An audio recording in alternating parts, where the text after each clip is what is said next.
folks. We're here with head coach Bogert from the Heritage Hall Chargers. First off, coach, great day, beautiful weather. What are your assessments of your team as you look forward to tomorrow's challenge? It's been a good week. It's been a good camp so far. Three and a half weeks in now. It's been a long grind, but I think we're ready to go. With Millwood, obviously, nothing needs to be said about them. If you can't get ready for a game like that, then you're in it for the wrong reasons. It's been very few times. It's happened mainly with, traditional rivals like Clinton, Aid, those types of schools, Jinx and Union. Both of the teams are undefeated. Millwood's got a 28-game win streak, leads the state. You're number 3 with 14, tied with Afton and John Marshall. How excited are you to test your team versus their team, speed, skill? Absolutely. It's a great test. Not very often do you get a game like this. Number 1 versus number 1, defending state champ versus defending state champ. Mm-hmm. It's going to say a lot about us because we're going to, a lot of people are like, why would you want to play a game like that early in the year? Because we want to know where we need to be. Mm-hmm. We know we want to try to play in huge games, whether it be late November or late October for a district championship. So games like this are kind of get us ready. So I can't wait. When was the game scheduled to be played, just out of curiosity? When we found out that we're going to be in the same district with John Marshall, we knew we were going to have to replace that week 1. And Chris Cafeller, our assistant AD, we'd thrown it around. He's like, if you can play anybody, who would you want to play? And I said Millwood. Because that's when I was at Heritage Hall, when I was at school here, the old 2A1, we played Millwood in district, so it was always fun. That was always a great little rivalry, so we thought might as well get this thing kicked back off.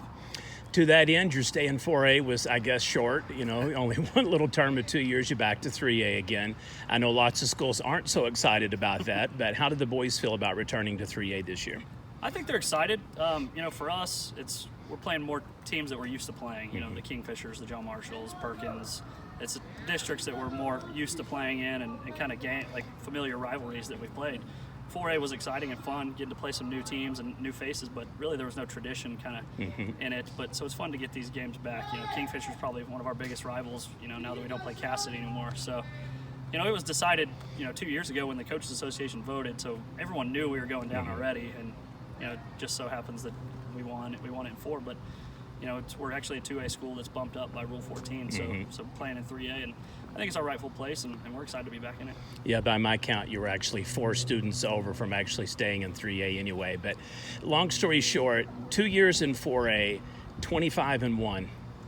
I know you're proud of that accomplishment, but also with Blake being injured, it's kind of, bittersweet. Sure. But when you look back over that period, the last 4 years, Heritage Hall's 54-1. I mean, that's got to be something that you're proud of. I know you can't focus on the past only, but how have you been able to take the past accomplishments and make them a part of the present attainments? Well, it's huge. I mean, with the past accomplishments, it's almost turned into expectations for these guys. Each class that comes up, they want to continue on that tradition. And this senior class is small, but they carry that same kind of attitude, and they want to make their own history. And this is their team kind of this year. But our group last year graduated 14 seniors. It was a big class for us, so they did a great job of kind of building these guys and bringing them along so that they were ready for this challenge when it came, and it's their time, so they're excited for it. Speaking of a senior, I'd be remiss if I didn't point out Blake Adams finished his career 39-0. Never lost his quarterback. I know you wish you'd had him in against Cassia Hall, but Sure. When you stop and look back at Blake's career, he didn't just do it in football. He did it in basketball. He did it in baseball. What was it like having that kind of leadership and overall ability to kind of set the bar high for your team? Yeah, it's huge. Like I've said many times, it was like having a extension of the coaching staff on both sides of the ball. Obviously being Mark Adams' son, our defensive coordinator, he'd been around football, been around us forever. I mean, I was there the day he was born. So it's nice to have a guy like that out there that, you can't have a coach on the field, but a kid that has that much knowledge and has been that successful is essentially a coach on the field. So, that's what we're kind of looking for this year is somebody that can kind of take on that role on each side of the ball. And it's kind of fun developing new leaders. So we'll see what happens. Final question. I know you got to get going. When you have a dad that coaches and you're kind of handed the baton, I know the tendency is to look up to your dad, to want to please your dad, to want to, emulate what your dad's accomplished. Does your dad come to you now and say, son, how are you doing this? I mean, what should I do? No, not quite. We've always been competitive. Our whole family's competitive. My brother's the tennis coach as well, and they've had plenty of success. So we're all pretty competitive. So even when I was just calling the offensive plays, we'd have our little battles here and there.